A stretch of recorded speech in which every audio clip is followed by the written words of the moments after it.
You're a woman living 40,000 years ago. No pharmacy, no pads, no painkillers, no privacy, most of the time, because you're sleeping in a shelter with a dozen other people and a fire that never really goes out. And then, like clockwork, roughly once a month, for maybe 30 or 40 years of your life, you bleed. Not for a day. For several days, every single month. Unless you're pregnant, or nursing, or starving, which honestly, a lot of ancient women were. So here's the question almost nobody asks in school, and almost nobody answers properly online. What did she actually do? Not the sanitized version, not the version where history skips straight from cave women to modern pads like nothing happened in between. What did she reach for, wrap around herself, sit on, or simply endure every single month for tens of thousands of years with no written instructions and nobody talking about it out loud? Because that silence is the first clue. Menstruation happened to roughly half of every human population that ever lived, and yet it's one of the most poorly documented parts of the human experience. Not because it didn't matter, because almost nobody wrote it down. Kings got their conquests carved into stone. Battles got immortalized. Periods got a shrug, or worse, a taboo so strong that entire cultures built rules around not mentioning it at all. So most of what we know is pieced together from scraps. A line in a Roman medical text, a burial site with an unusual object placed with a woman's remains, oral traditions passed down in cultures that never stopped practicing the old ways. Let's start with the plain biological reality, because it explains everything that comes after. Menstruation, in the way humans experience it, is actually rare in the animal kingdom. Most mammals reabsorb the uterine lining internally. Humans, along with a small handful of other primates and a few other species, actually shed it. Scientists still debate exactly why our bodies evolved this particular system, but the leading explanations point to something protective. Shedding the lining every cycle may help guard against certain infections and against embryos that wouldn't have developed properly anyway. In other words, this wasn't the body malfunctioning. It was, and still is, a deliberate biological process, running quietly in the background of half of human history. And it ran constantly. A modern woman, on average, has far fewer periods across her lifetime than an ancient one did. Mostly because modern women have fewer pregnancies and often use hormonal birth control. An ancient woman without those interruptions may have menstruated several hundred times more across her life than we tend to assume. Anthropologists studying present-day hunter-gatherer societies, groups whose reproductive patterns are believed to closely resemble those of our distant ancestors, have found something striking. Women in these communities often experience only a fraction of the total periods a typical woman in an industrialized country does across her lifetime, simply because so much more of their reproductive life is spent either pregnant or breastfeeding, a state that naturally suppresses ovulation. That means the question of what to do about menstruation, for most of human history, wasn't occasional. It was one of the most repeated physical management problems in the entire span of human existence, and somehow, it barely made it into the history books. So what did they actually use? The honest answer starts with a frustrating fact. Almost none of it survived. Plant fiber, moss, animal hide, all of it rots, burns, or disintegrates within a few centuries, under normal conditions. We have 3 million-year-old stone tools because stone doesn't decay.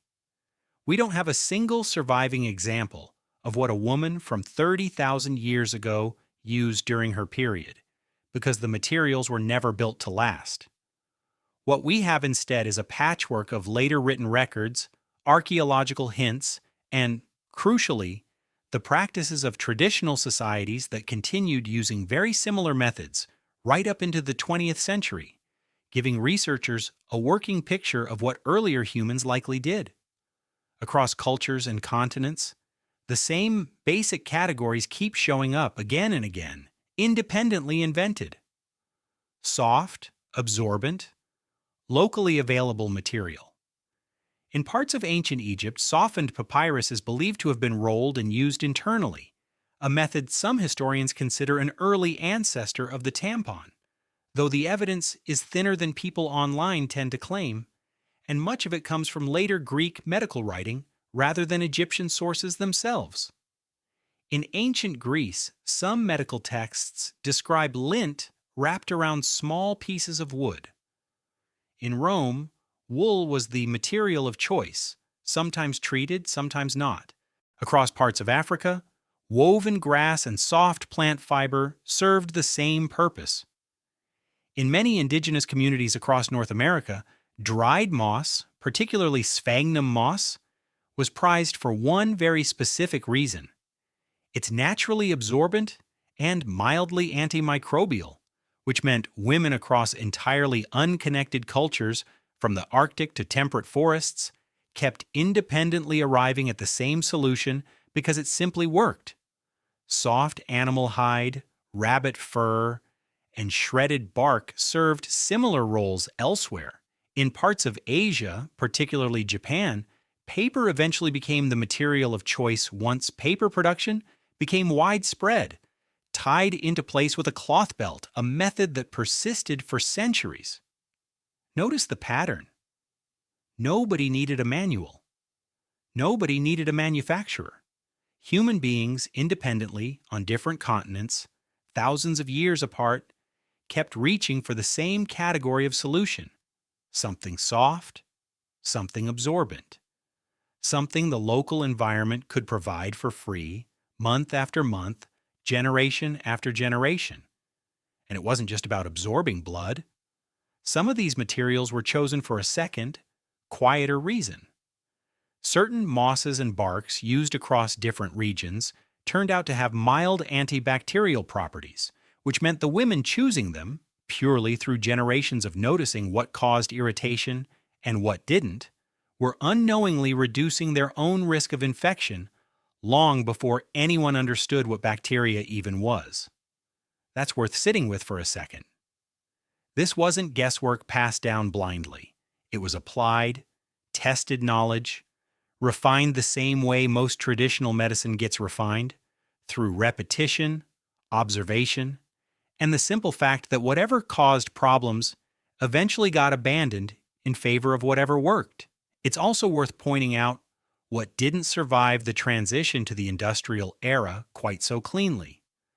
Later manufactured products, particularly early superabsorbent tampons introduced in the 20th century, ended up linked to a serious and sometimes fatal condition called toxic shock syndrome, a risk that simply didn't exist with most of the natural materials ancient and traditional societies had relied on for millennia.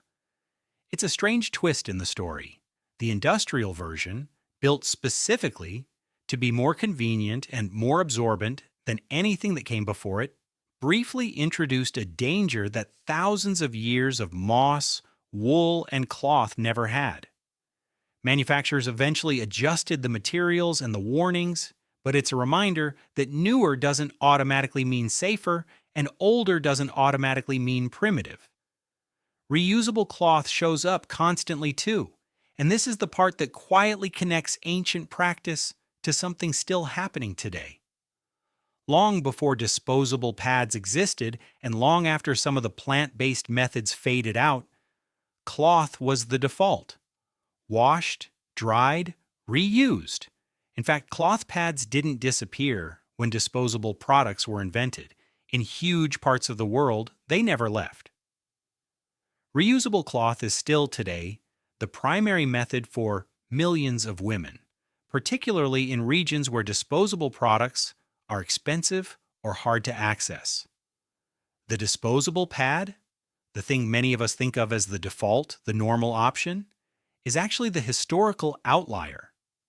It's barely a century old. Now let's talk about pain, because ancient women didn't just manage the bleeding, they managed the cramping. And they weren't defenseless against it either. Traditional herbal medicine across multiple cultures developed remedies specifically for menstrual pain, often centuries before anyone understood why they worked. Willow bark, the same plant compound that eventually led to modern aspirin, was used broadly for pain relief, menstrual pain included. In the ancient Mediterranean world, a now extinct plant called silphium was so prized for its effects on the female reproductive system that entire coins were minted with its image. And some historians argue it may have been harvested into extinction because demand for it was so high. Ginger, raspberry leaf, and a range of other plants show up repeatedly across unrelated traditional pharmacopoeias for the exact same purpose, which is a strong hint that these remedies weren't just superstition. Trial and error, repeated across thousands of years, tends to filter out what genuinely doesn't work. Here's where the story gets more complicated and more uncomfortable. Menstruation wasn't just a practical problem, it was almost everywhere wrapped in ritual, restriction, and taboo. Many cultures developed the practice of menstrual seclusion, sometimes called a moon lodge or a red tent, where menstruating women would spend their period away from the rest of the group in a separate structure. To modern ears, this can sound purely punitive, and in some documented cases, it absolutely was, tied to beliefs that menstrual blood was dangerous or unclean. But anthropologists studying these traditions closely have found something more layered. In several cultures, the seclusion period functioned less like exile and more like an enforced rest. Women were relieved of daily labor, they gathered together away from men and children in a space that, by multiple first-hand accounts from within those very cultures, was remembered not with shame, but with something closer to relief. A break built into the social structure on a schedule the body itself set. That doesn't erase the darker side of menstrual taboo, and it would be dishonest to pretend it does. Across huge stretches of history, menstruating women were barred from religious spaces, considered spiritually contaminating, forbidden from touching food or water sources, in some documented traditions forced into isolation under genuinely harsh conditions with real health risks attached. Both things were true, sometimes within the very same culture.